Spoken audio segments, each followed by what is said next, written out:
much as there's a public interest in classification of a lot of this information, there's also a public interest in declassifying it.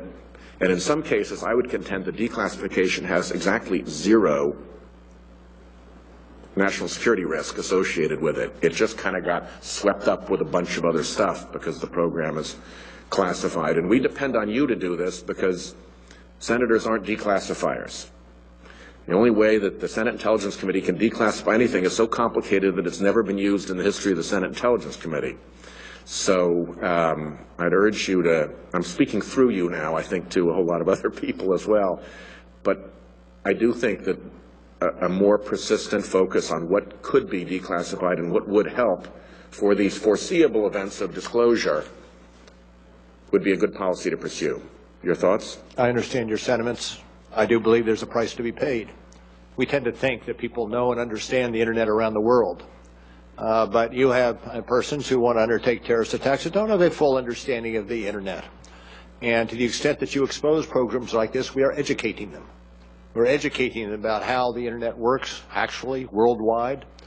We are educating them as to what our capabilities are, and the brighter and the smarter of them will be educated and find other ways to communicate. And we will not pick up communication we want. Now, it's not to say that the scale shouldn't be on the other side.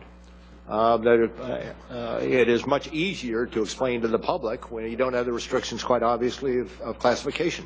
All I'm saying is I do think there's a price to be paid. Not always. There are occasions where we can declassify things, but I wouldn't underestimate. I would not underestimate the price to be paid by a substantial. Let me just put a substantial disclosures. Yes, I agree. I think we have to be very sensitive to that, and we have to be particularly sensitive to that when we're talking about the operating mechanics of a particular program.